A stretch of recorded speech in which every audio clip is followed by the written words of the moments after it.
नमस्कार दोस्तों। मध्य पूर्व से आज कई महत्वपूर्ण घटनाएं क्रम सामने आए हैं जिन्होंने एक बार फिर क्षेत्रीय राजनीति, सुरक्षा और फिलिस्तीन इजराइल विवाद को वैश्विक चर्चा के केंद्र में ला दिया है। एक तरफ फ्रांस और इजराइल के बीच रिश्तों में नई खटास दिखाई दे रही है, तो दूसरी तरफ वेस्ट बैंक में इजरायली इलीगल सेटलर्स के विस्तार को लेकर तनाव बढ़ता जा रहा है। वहीं इजराइल की सर्वोच्च अदालत ने देश की सबसे महत्वपूर्ण खुफिया एजेंसियों में से एक मोसाद के नए प्रमुख की नियुक्ति को भी मंजूरी दे दी है। आइए विस्तार से जानते हैं इन सभी खबरों को। सबसे पहले बात करते हैं फ्रांस और इजराइल के बीच बढ़ते तनाव की। इजराइल के रक्षा मंत्रालय ने दावा किया है कि फ्रांस ने पेरिस में आयोजित होने वाली दुनिया की सबसे बड़ी हथियार प्रदर्शनियों में से एक यूरोसैटरी में इजरायली सरकारी अधिकारियों की भागीदारी पर रोक लगा दी है और इजरायली कंपनियों पर भी कई तरह की सीमाएं लगा दी हैं।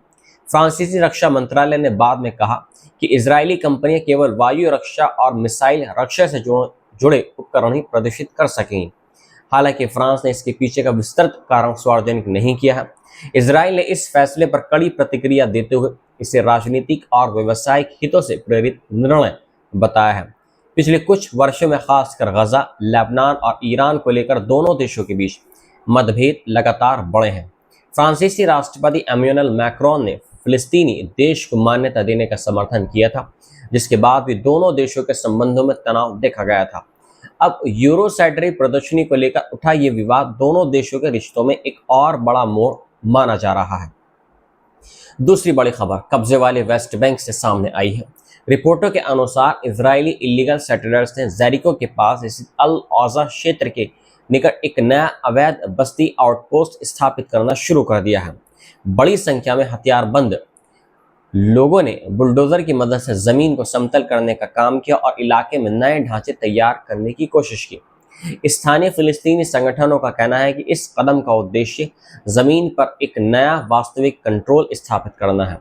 अल औजा एरिया पहले से कई चरवाहा बस्तियों से घिरा हुआ है और यहाँ रहने वाले बेदुइन समुदाय लगातार दबाव का सामना कर रहे हैं। बताया जा रहा है कि इस साल की शुरुआत में सैकड़ों फिलिस्तीनी अपने घर छोड़ने को मजबूर हो गए थे, क्योंकि इलीगल सेटलर्स के हमले और चरागाहों तक पहुंच पर प्रतिबंध लगातार बढ़ रहे हैं। फिलिस्तीनी पक्ष का आरोप है कि इस प्रकार की बस्तियां भविष्य में पूरे जॉर्डन घाटी को क्षेत्र को इजराइल में मिलाने की व्यापक योजना का एक हिस्सा है। इसी बीच वेस्ट बैंक के अन्य इलाकों में भी तनावपूर्ण घटनाएं सामने आई हैं। नाबलूस के दक्षिण में स्थित बुरीन कस्बे में इजरायली सेटलर्स ने एक फिलिस्तीनी किसान को उसकी जमीन पर काम करने से रोक दिया। इसके अलावा इजरायली सुरक्षा बलों ने विभिन्न शहरों और कस्बों में छापेमारी कर कम से कम 15 फिलिस्तीनियों को हिरासत में ले लिया। बैता कस्बे में सब्जी बाजार की कई दुकानों को भी ध्वस्त करने की खबर सामने आई है।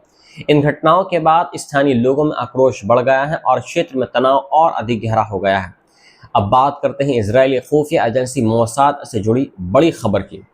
इजराइल की हाईकोर्ट ने मेजर जनरल रोमन गॉफमैन को मोसाद का नया प्रमुख नियुक्त किए जाने के खिलाफ दायर याचिकाओं को खारिज कर दिया है। अदालत ने 2 के मुकाबले 1 मत से फैसला सुनाते हुए कहा है कि उनके चरित्र या ईमानदारी में कोई ऐसा दोष नहीं पाएगा जो उन्हें इस पद के लिए अयोग्य ठहराए।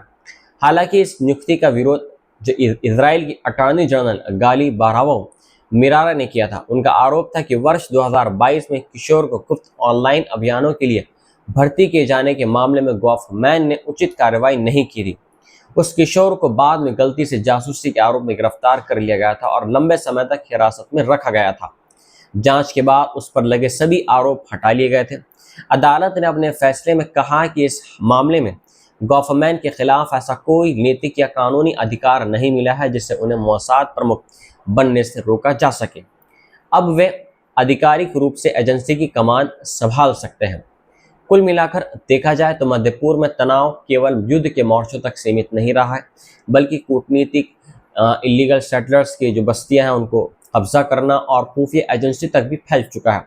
फ्रांस और इजराइल के बीच बढ़ती दूरी, वेस्ट बैंक में नई बस्तियों की स्थापना और मोसाद नेतृत्व में बदलाव आने वाले दिनों में क्षेत्रीय राजनीति पर महत्वपूर्ण प्रभाव डाल सकते हैं। आने वाले समय में ये देखना बेहद महत्वपूर्ण होगा कि इन घटनाओं का असर गजा, वेस्ट बैंक और पूरे मध्य पूर्व की स्थिति पर किस प्रकार पड़ता है। बहरहाल अब जो असर पड़ रहा है पूरे मिडल ईस्ट के ऊपर, ये बहुत भयानक असर पड़ रहा है। सबसे इम्पॉर्टेंट थिंग यहाँ पर ये, हमारे भारत के अंदर जिस तरीके से पेट्रोल और गैस के दाम बढ़े हैं, पेट्रोल के दाम 3 या 4 बार बढ़े हैं भारत के अंदर, और उसकी वजह से, उस वॉर की वजह से यहाँ के लोगों को भी काफ़ी सफ़र करना पड़ रहा है, क्योंकि महंगाई दिन पर दिन बढ़ रही है। और जब पेट्रोल और डीजल के दाम बढ़ेंगे, फ्यूल के दाम, तो ऑटोमेटिकली जितनी भी और सारी चीज़ें हैं उनके ऊपर भी, जो ऊर्जा की चीज़ें हैं, सब पे रेट बढ़ने शुरू हो जाएंगे। बहरहाल यहाँ पर जो खबर मैं आपको बताना यहाँ पर ये चाह रहा हूँ कि फ्रांस ने क्यों रोका इसराइल को जो उस एग्जीबिशन में आने से। देखिए, इससे पहले जब ये फ्लोटिलिया का अभियान चला था कुछ टाइम पहले, तो उसमें एक फ्रांसीसी एक एक्टिविस्ट था जिसको गिरफ्तार कर लिया था इजरायली फौज ने। फिर इसके बाद उसको उसके साथ में मार पिटाई की गई, पूरी वीडियो बनाई गई। जब वहाँ पर एतमार बैन गिवीर था, उसकी देखरेख में सब काम मौजूद हुआ, तो एतमार बैन गिवीर के ऊपर भी फ्रांस ने रोक लगा दी बिल्कुल कि हमारी कंट्री के अंदर नहीं आना चाहिए। और इसी वजह से फ्रांस के और इसराइल के रिश्ते थोड़े गर्म चल रहे हैं इस टाइम। मिलता हूँ मैं आपसे एक नई रिपोर्ट के साथ में। जय हिंद।